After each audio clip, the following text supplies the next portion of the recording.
Então, meus amigos, boa tarde a todos, sejam todos bem-vindos.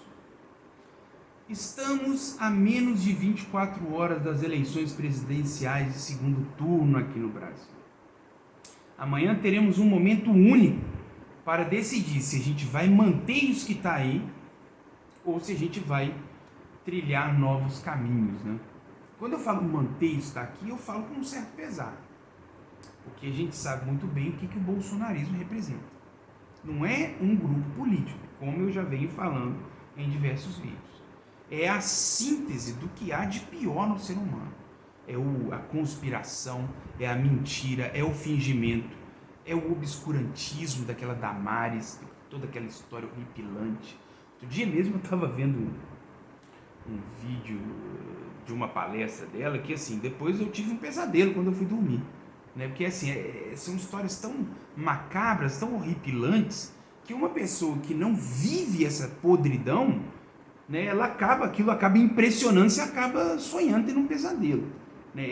Eu não tenho dúvidas de que esse obscurantismo vindo desse André Valadão, desse Silas Malafaia, da Damares, Companhia Limitada, isso é um trem muito bizarro, cara. Esse povo não tá com Deus, velho.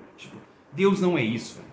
Acho que até um ateu consegue chegar a essa conclusão. Deus não é isso que esse pessoal prega. Não é um amor. Deus não é sectário, cara. Deus não separa as pessoas em castas. Sabe? Isso é muito, sabe? Quando a gente vai estudar logos apologética, né, a gente vai entendendo que Deus não é isso aí. A logos divina, né? Principalmente quando você vai estudar o Aristóteles, a gente sabe muito bem que esse Deus deformado aí da Damares, ele não é o Deus verdadeiro. É o obscurantismo, aquilo ali é uma coisa macabra, sabe? É tipo o Jim Jones mesmo, não tem muita diferença do Jim Jones, nem do Charles Manson, sendo bastante franco. Tá?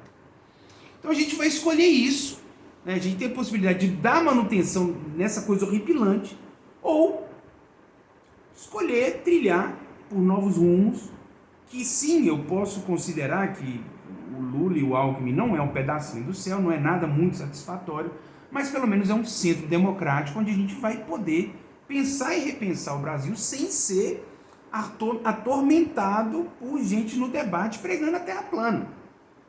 Pregando que, sei lá, a terra plana devia ir para as escolas por um projeto de lei. Não duvido se o tal do Nicolas Ferreira apresentar esse projeto. Ele foi eleito por essa gente. Tá? Ele fez uma live com a Débora G. Barbosa, que é uma terraplanista clássica aí no YouTube. Ele fez uma live com ela. Ele, né, quando ela falou da terra plana com ele até falou assim: eu não pensei muito a respeito, né? O correto ele chega e fala assim: você é louca, menina, que mais é terra plana? Ele estava ali dando concessões a pensar a respeito. Ou seja, é um maluco que agora é deputado federal. É uma coisa assim horripilante só de imaginar. A gente tem que lutar contra isso. A gente só sabe que, tirando o Bolsonaro de cena, esse movimento vai se enfraquecer. Ele vai perder as pernas, sabe? Porque assim, gente, o bolsonarismo, vamos ter uma conversa franca aqui agora. Tudo aquilo que o bolsonarismo representa não é nada que foi instalado, assim, veio os alienígenas e lançou aquilo. Tudo isso já existia, sabe? Como pequenos focos aqui no Brasil. Mas eles eram tímidos e recrudescidos. Por quê? Porque são bizarros. Até que surge alguém com uma representatividade igual ao Bolsonaro e ele começa a ecoar isso aí, e as pessoas vão começando a sentir a representação. Até que isso vai estimulando outras pessoas e tá aí. O Bolsonaro, ele estimulou aquilo que há de pior do brasileiro. Porque ele chega e fala assim, que só não estupra alguém porque ela não merece, e as pessoas batem palma, cara. Olha, eu vou procurar depois aqui uma live do Olavo com o Príncipe de Orleans e Bragança, aquele Paulo Eduardo Martins, sabe? Só essa gente boa aí que vocês falam que é gente boa da direita, onde ele tá falando aquela parte lá daquele episódio com a Maria do Rosário, né? E todo mundo, ele falou assim: olha, aquilo ali pra mim foi uma maravilha. Eles cultuam aquilo ali da mesma forma que os cristãos cultuam, sei lá, o nascimento de Cristo, né? Eles cultuam aqueles rompantes extremamente bizonhos do Bolsonaro como se fosse um bibelô. Faz parte do panteão do bolsonarismo. São as regras de ouro, sabe, o que há de mais sagrado dentro do Bolsonaro. São esses rompantes do Bolsonaro, onde ele se mostra um cara desumano, abjeto e, assim, na melhor das hipóteses, um monstro. Mas hoje eu estava assistindo um vídeo do Marcos Uchoa, onde ele traz um provérbio árabe que diz que o inferno é a ausência de lógica, né? O Sartre fala que o inferno são os outros, mas isso de uma perspectiva mais relacional. Já quando a gente fala assim que o inferno é a ausência da lógica, é algo que também casa muito bem com a realidade. Isso aí pode se considerar como um axioma filosófico aí da filosofia árabe. Porque, de fato, quando um sujeito ele atua fora da lógica, ele vai gerar algo que é insuportável, tal como é o inferno descrito no texto bíblico, né? Vamos pegar como exemplo aí, por exemplo, o Bolsonaro e todo o seu empreendimento com a cloroquina. Ele ignorou sistematicamente comunidades inteiras científicas que falavam: isso aqui não funciona contra o patógeno. Ou seja, ele foi antilógico. Porque o método científico ele precisa da lógica, ele se utiliza dos pilares da razão e da lógica para avançar com alguma pesquisa. Eles tentam falsear ali tudo, eles só garantem, cravam o martelo mesmo quando eles têm certeza absoluta, quando verificou algo e você repete o padrão para saber se aquilo ali não teria nenhuma exceção, e aí você fala: olha, isso é científico. Então, quando os cientistas falaram a cloroquina não é científico no tratamento do patógeno, ele ignorou. Cara, isso é insuportável, cara. Sabe, o ser humano ele é programado para ser lógico, né? Então, se a pessoa que ela é, né, saudável, ou seja, uma pessoa lógica, lida com aquilo ali, ele fala assim: pô, meu Deus, eu tô no inferno, né? Porque não é possível o que está acontecendo. Os caras estão erguendo a caixinha do remédio como se fosse a panaceia. E a gente sabe muito bem que é um puta contrassenso. A pessoa pode, né, se fizer uma ingestão desordenada, porque os outros estavam comprando isso aí e tomando em casa, sem recomendação médica.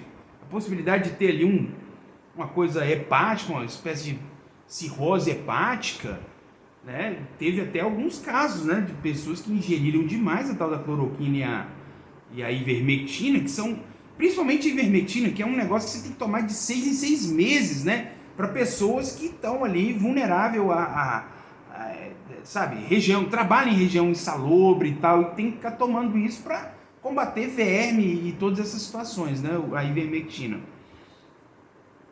E pessoa tomando aquilo ali, sabe, toda semana.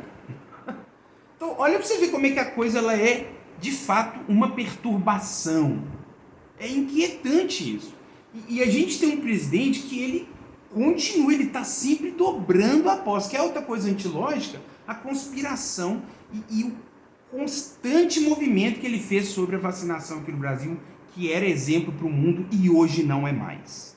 Tá? Hoje o Brasil ele está, sei lá, à mesma altura dos Estados Unidos. As conspirações se instalaram aqui e ganhou vida e corpo. Tanto é que a coisa ela transcendeu, ela não está somente na questão do antídoto da Covid, da vacina da Covid, ela está também na vacina da poliomielite, que estava erradicada há mais de 30 anos aqui no Brasil e agora tem novamente. Ou seja, o Brasil novamente é deriva de outras moléstias além da Covid, por causa de que? Propaganda conspiratória, propaganda antilógica. É tão óbvio isso aí, cara. Vocês reforçando, ao reforçar esse modelo de sociedade proposto por esse cara, ele não se retratou de nada até hoje, cara. A gente vai estar de frente para um abismo, para uma decadência total, a ruína. Vai haver fuga de cérebros e ninguém vai querer saber do Brasil. Cara, o Brasil do Bolsonaro vai ser um Brasil completamente isolado. O mundo espera que ele perca amanhã. Não é só a esquerda, não é só o PT. Eu já falei isso, o Lula falou isso no debate ontem. O Brasil está isolado, diplomaticamente falando, o Brasil está em crise. Sabe quando a pessoa surta e que aí todo mundo começa a ficar assim perplexo, fala: tá surtado. Esse é o Brasil no mundo. Né? A pessoa precisa ser medicada ali, precisa ser, sabe, quimicamente balanceada. O Brasil está precisando disso. O Brasil tem surto com o Bolsonaro. O Brasil vai para encontros internacionais e ninguém quer negociar com o Brasil, bicho. Ninguém está querendo criar laços, novos acordos. Muito pelo contrário. O Brasil, se o Bolsonaro for reeleito, né, e uma vez que ele fez o desmonte, o crescimento aí do desmatamento vai aumentar, o Brasil vai começar a sofrer bloqueios, sofrer embargos. Cara, é isso que a gente quer? Não faz o menor sentido isso, cara. Não faz o menor sentido. Né? Essa crença do comunismo. Falando nisso, FaloCast hoje, às 8h30, nós iremos ter uma conversa sobre política, sobre PT. O meu amigo Luiz vai fazer uma explanação, depois o meu amigo Zanata vai fazer comentários. Né? Nós estaremos aqui e iremos fazer um debate interessante sobre esse negócio de comunismo. Os outros achar que o PT é comunista. De onde que vem esse negócio de comunismo, gente? Uma vez que o Muro de Berlim caiu em 1989, de onde vem essa ameaça comunista que nunca existiu? Né? Tem lá o George F. Kennan, lá, o diplomata americano, o próprio Olavo fala desse cara, fala assim, gente, o que a gente tem que fazer com o comunismo? A gente tem que deixar ele vivo, mas assim, sem força, pra gente, sei lá, provar pro mundo que ele não é bom. Isso é a ideia desse jurista americanista aí e tal, né? Ou seja, é uma medida de contenção do comunismo. O próprio Olavo falava disso, cara. Ou seja, não existe a mais mínima ameaça comunista, cara. Se as esquerdas estão vencendo na América Latina, elas estão vencendo pela força da democracia, que são eleitos democraticamente. São eleitos, então tem que aceitar, ué. Né? Agora, quando a gente está falando de um grupo político ao Bolsonaro, é o máximo um sectarismo. O discordante não é gente, o dissidente então é um demônio. Né? Assim, Deus sabe o que um dissidente do Bolsonaro vive. Eu fico imaginando o que aconteceu com o Bebiano. O cara até morreu. Né? Eu sou dissidente, mas de um bolsonarismo local. Aqui eu nunca participei daquela coisa, daquele primeiro escalão, não. Graças a Deus. Eu tava numa coisa aqui meio que valadarisca, que eu fui absorvido. Que essa cidade que eu moro, gente, ela tem bandeirinha fincada do Bolsonaro. Aqui tá pacificado. Ele nem perde muito tempo. Aqui pra você ter ideia, ele veio aqui para ir para Teófilo Otoni para tentar fazer um comício lá, porque lá ele não foi mal. Aqui tá pacificado. Aqui ele ganhou em primeiro turno. Então, assim, o cara ser anti-bolsonarista aqui em Valadares, cara, a sensação é a mesma de ser um padre lá na Nicarágua. Você é ameaçado, você, sabe, é terrível. Então, tudo isso, cara, é muito, sabe, a gente tem que vencer isso. A gente tem que vencer isso. A gente tem que repetir o que a gente fez no primeiro turno amanhã. Vamos dar essa vitória pro Lula, vamos dar essa chance pro Lula. O Lula vai ter uma chance de novo igual o Bolsonaro. O Lula já tinha acabado. Ele voltou para a cena, né? E agora a gente tem que dar essa chance para ele. E ele tem que ter muita cautela ao lidar com o Brasil, esse Brasil inflamado. Eu estou certo de que a vitória do Lula será a coisa certa a ser feita. Então, é isso que eu espero de todos vocês aqui. Ficamos por aqui e até mais tarde, às 8h30, com o FaloCast.